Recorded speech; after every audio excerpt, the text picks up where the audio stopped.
Hello అండి, అందరికీ నమస్తే. వెల్కమ్ బ్యాక్ టు రాజమై స్వీట్ హోమ్. నేను మీ రాజీని. ఫ్రైడే రథసప్తమి అయింది కదా. సో మార్నింగ్ పూజ అంతా కూడా కంప్లీట్ అయిపోయింది. దాని తర్వాత కంటిన్యూషన్ బ్లాగ్ ఇది.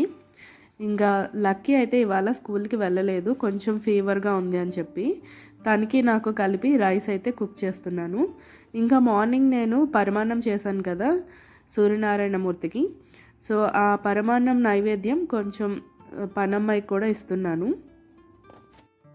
అలాగే పాలు పొంగించిన తర్వాత స్టవ్ మొత్తం కొంచెం మెస్సీగా అయిపోయింది కదా, అందుకు స్టవ్ మొత్తం కూడా క్లీన్ చేసి పెట్టాను. ఇవాళ కొంచెం లేట్గా రమ్మన్నాను పనమ్మాయిని. సో తను ఆల్రెడీ పని చేస్తుంది బయట. లక్కీకి వైరల్ ఫీవర్ కొంచెం అటాక్ అయింది.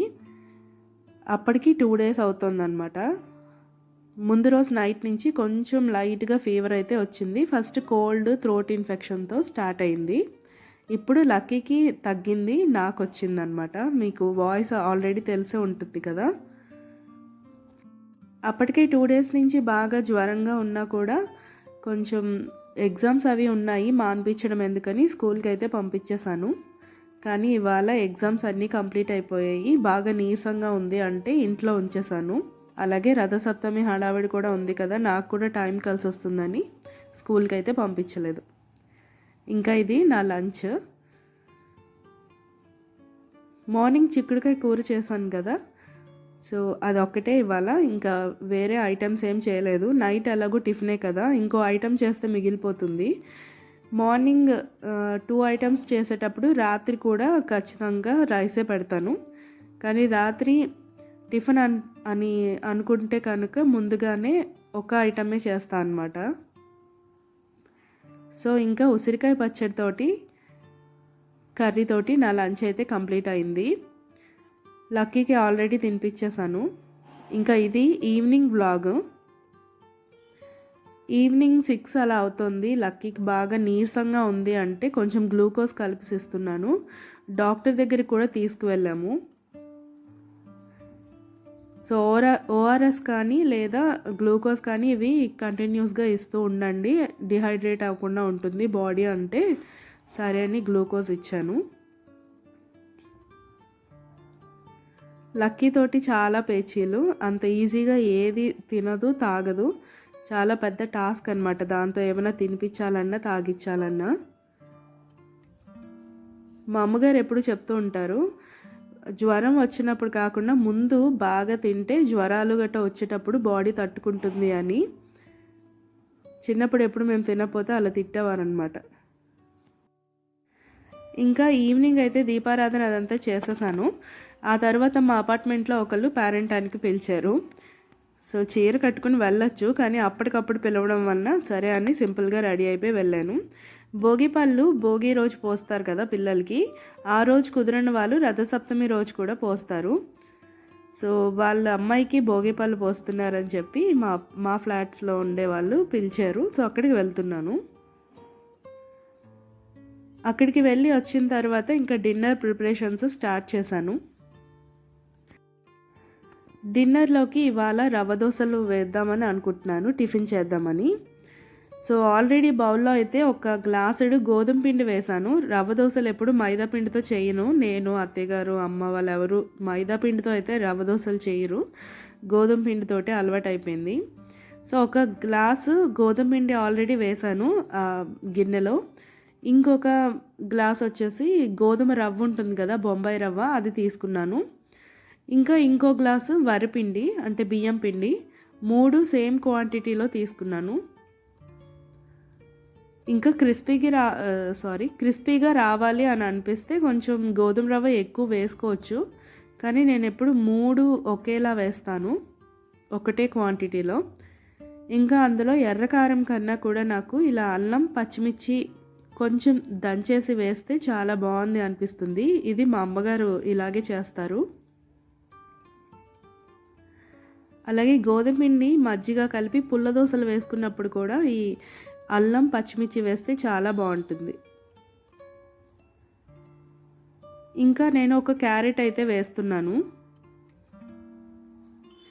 నార్మల్గా నాకు అసలు దోశలు అస్సలు నచ్చవు. ఎప్పుడైనా తింటే మసాలా దోశ 1, 2 తింటా అంతే, అంతకుమించి అది కూడా నచ్చదు నాకు. ఈ రవ్వ దోశలు అవి మా వారికి ఇష్టం.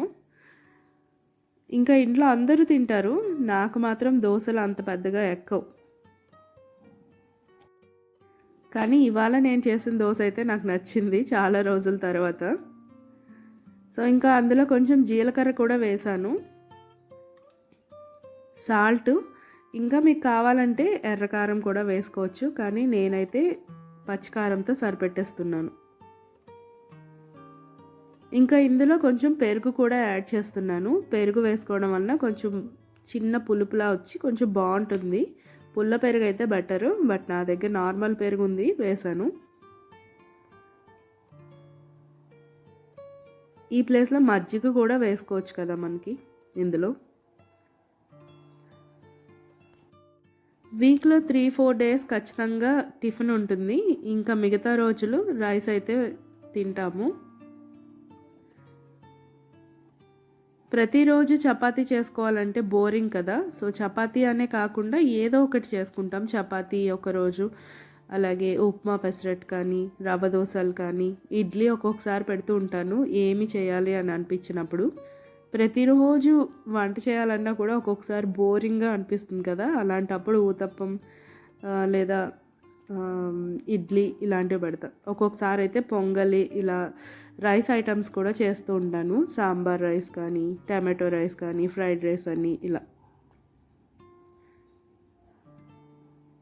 సో నేను చేసే వంటలు అయితే ఖచ్చితంగా బాగానే ఉంటాయి, పర్వాలేదు, బాగానే చేస్తాను కాబట్టి ఇంట్లో అందరూ ఎంజాయ్ చేస్తూ తింటారు. ఆ విషయంలో నాకు ఎలాంటి ప్రాబ్లం లేదు. లక్కీ గారు సరదాగా మా ఇంట్లో ఎవరు స్ట్రెస్ ఇవ్వరు, ఇదే చేయలేకపోతే ఇది చెయ్యకు, ఈ ఐటమే కావాలి అని ఎవరు ఏది ఇబ్బంది పెట్టరు. సో ఏదైనా పర్వాలేదు తినేస్తామని అంటారు కాబట్టి నాకు కూడా కొంచెం బర్డెన్గా ఉండదు అనమాట, స్ట్రెస్ ఎక్కువ ఉండదు. ఇంకా రవ్వ దోశల్లో అయితే మజ్జిగతో పాటు పెరుగుతో పాటు వాటర్ కూడా వేసేసి కలిపేసి మూత అయితే పెట్టేసి పక్కన పెట్టాను. ఒక 1/2 అవర్ అలా ఉంచిన తర్వాత దోశలు వేసుకుంటే చాలా బాగుంటుంది ఇన్స్టెంట్గా కన్నా. కుదిరినప్పుడు ఇన్స్టెంట్గా కూడా వేసుకోవచ్చు. ఇంకా ఇక్కడ దానికి రవ్వ దోశలకి కాంబినేషన్గా ఇక్కడ పచ్చడి చేస్తున్నాను, చట్నీ, టమాటో చేద్దామని అనుకుంటున్నాను.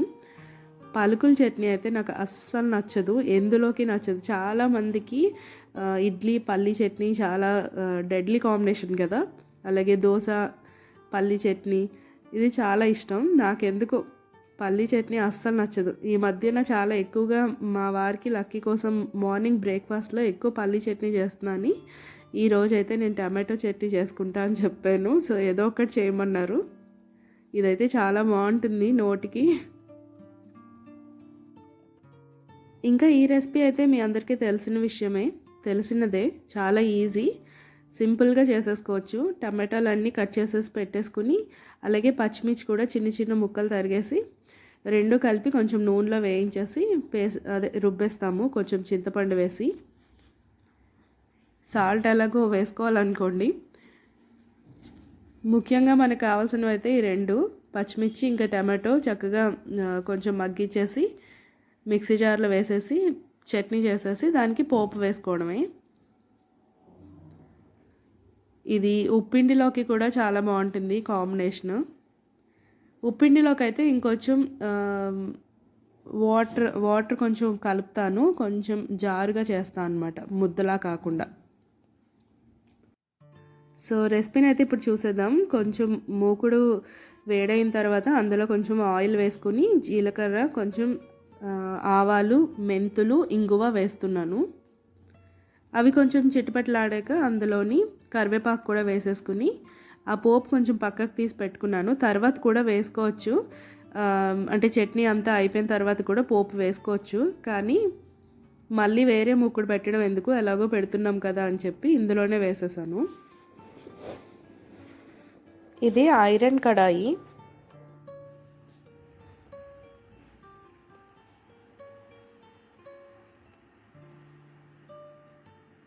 టమాటాలు ఇందకలా చేత్తో ఎందుకు తీసాను అంటే కట్ చేయకూడదు అంటారు కదా, అందుకని చెప్పి చేత్తో తీసాను. మరి క్యారెట్ మరి అలా తురిమేరు అంటే కట్ చేయలేదు కదా, జస్ట్ తురిమానమాట. ఒక్కొక్కసారి వీలు పడదు ఎంత చేద్దామన్నా కూడా. ఖచ్చితంగా ఇది చేయకూడదు అన్న రోజే చెయ్యాలి అని అనిపిస్తూ ఉంటుంది. ఇంకా టమాటోల్లో అయితే పురుగులు వస్తున్నాయండి అప్పుడప్పుడు. ఎవరైనా అబ్జర్వ్ చేశారో లేదో చెప్పండి. టమాటోలు ఇంతకుముందు టక్క కోసేసి త్వరగా అన్నీ చేసేసేవాళ్ళం. కానీ ఇప్పుడైతే టమాటాల్లో కూడా పురుగులు వస్తున్నాయి, చిన్న వైట్ పురుగులు ఉంటున్నాయి. కాబట్టి బాగా చూసి ఆ తర్వాతే నేను వంట అయితే చేస్తున్నాను. క్షుణ్ణంగా పరిశీలిస్తున్నా ముందైతే మాత్రం. ఇప్పుడు పోపు తీసి పక్కన పెట్టేసుకుని కొంచెం పోపు అయితే మూకుడులో ఉంచేసాను. అందులో ఈ కట్ చేసి పెట్టుకున్న టమాటోలు, పచ్చిమిర్చి వేసేసాను. ఇంకా ఇందులో ఎండుమిర్చి కానీ ఎర్రకారం కానీ ఏం వేయలేదు.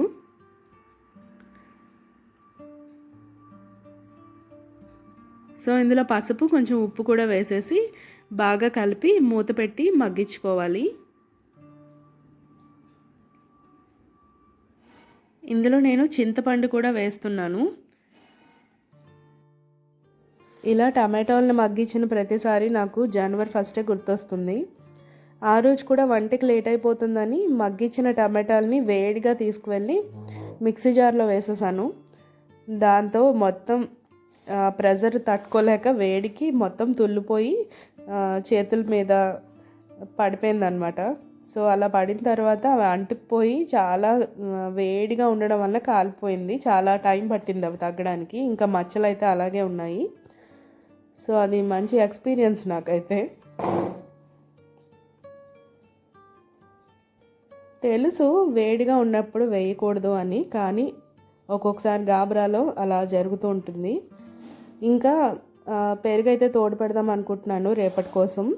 సో ముందు రోజు కాదు, మార్నింగ్ తోడు పెట్టాను పెరుగు. అది ఫ్రిడ్జ్లో పెట్టిన తర్వాత మీగడైతే బాగా కట్టింది.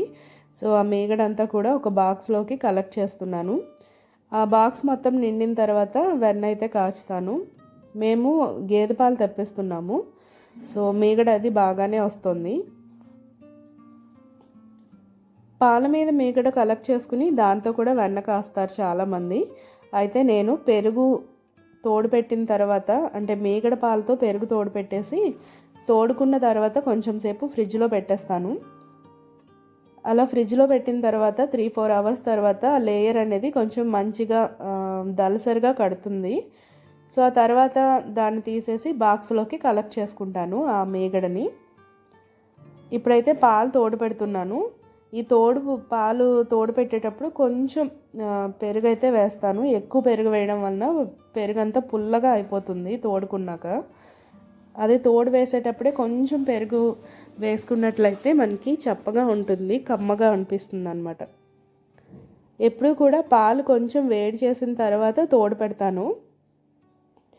ఇవాళ అయితే ఎలాగో వేరే బౌల్లోకి తీస్తున్నాం కదా అని అందులో కొంచెం పెరుగు కూడా కలిపేసి కొంచెం లైట్గా గోరువెచ్చగా అయితే వేడి చేసి దాన్ని ఓవెన్లో పెట్టుకుంటున్నాను.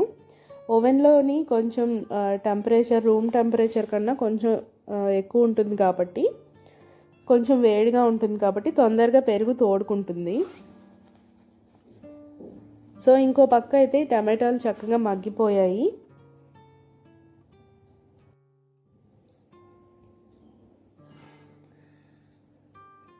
ఇలా మగ్గిన తర్వాత మ్యాషర్ తోటి కొంచెం బాగా మ్యాష్ చేసేసుకుని పోపు వేసేసుకుని ఇలా అన్నంలో కలుపుకుని తినచ్చు. కాకపోతే నేను దోశల కోసం, టిఫిన్ కోసం చేస్తున్నాను కాబట్టి కొంచెం ఫైన్ పేస్ట్లా ఉంటే బాగుంటుందని చల్లారిన తర్వాత మిక్సీ జార్లో వేసి మిక్సీ పడుతున్నాను. అలాగే ఇందులో చిన్న బెల్లం ముక్క కూడా వేసాను. ఎందుకంటే కొంచెం టేస్ట్లు అవి కూడా బ్యాలెన్స్ అవుతాయి, పులుపు ఉప్పు ఏమున్నా కూడా. ఈ రెసిపీ మీలో చాలామందికి తెలుసు, కాకపోతే నేను ఎలా చేస్తాను అనేది మీతో షేర్ చేసుకోవడం అలవాటు కాబట్టి చేస్తున్నా. ఇంకా ఆల్రెడీ మనం పోపు పక్కన తీసి పెట్టుకున్నాం కదా, అందులో అయితే దీన్ని కలిపేస్తున్నాను. ఇంకా టమాటో చట్నీ చాలా టేస్టీగా ఉంది, చూడడానికి చాలా కలర్ఫుల్గా కూడా ఉంది. ఇంకా ఇక్కడైతే దోశలు వేస్తున్నాను. ఫస్ట్ లక్కీ కోసం వేస్తున్నా. ఇప్పుడు టైం 8 అలా అవుతుంది. తొందరగా తినేస్తే తొందరగా పడుకుంటే రేపు మార్నింగ్ మళ్ళీ స్కూల్ కోసం లేవాలి కదా. కొంచెం జ్వరం అది కూడా తగ్గింది. ఇంట్లో ఉంచితే కొంచెం వాళ్ళు రికవరీ అవుతారని వాళ్ళు ఉంచేసాను. సో రేపటి నుంచి మళ్ళీ స్కూల్కి పంపించాలి.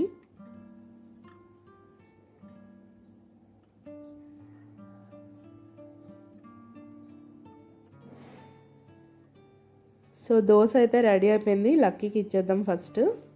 నేను ప్రతిరోజు వీడియో మార్నింగ్ 10 to 11 మధ్యలో పోస్ట్ చేద్దామని అనుకుంటున్నాను. సో మీరేమంటారో నాకు కామెంట్ చేసి చెప్పండి. వీడియో పోస్ట్ చేయడానికి ఏ టైం అయితే బాగుంటుందా అనేది నాకు చిన్న కన్ఫ్యూజన్ అనమాట.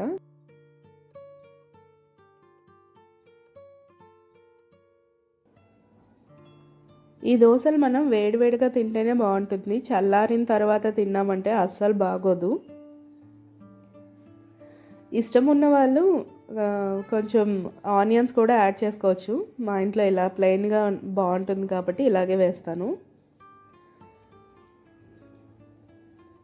ఇంకా లక్కీకి ఇచ్చేసిన తర్వాత దోశలు నా కోసం మా వారు వేస్తున్నారు. ఎప్పుడు దోశలు వేసినా కూడా ఆయనే వేస్తారు. మినప దోశల కన్నా కూడా ఈ రవ్వ దోశలు కొంచెం ఈజీ అనమాట వేయడానికి ఆయనకి. ఇది మనం ప్లేట్లో 2-3 దోశలు వేసేసుకొని తిన్నామంటే బాగా చల్లారిపోతుంది, ఇంకా తినాలనిపించదు. అందుకు తిన్న 2-3 దోశలైనా కూడా వేడిగా తింటే బాగుంటుంది కదా. అందుకు మా వారు వేస్తానన్నారు కాబట్టి చక్కగా నేను ఎంజాయ్ చేస్తున్నాను.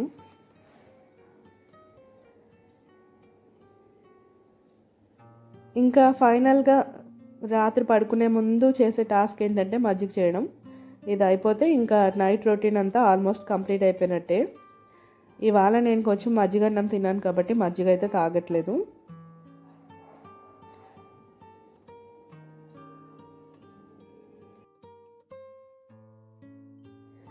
ఇంకా టిఫిన్ మొత్తం కంప్లీట్ అయిపోయిన తర్వాత మిగతా రొటీన్ అంతా ఉంటుంది కదండి. రేపటి కోసం బాక్సులు అవి రెడీ చేసి పెట్టుకోవడం, అలాగే కుక్కర్ బౌల్ రెడీ చేసి పెట్టుకోవడం ఇవన్నీ ఉంటాయి. సో అవన్నీ కూడా చేస్తున్నాను ఇక్కడ.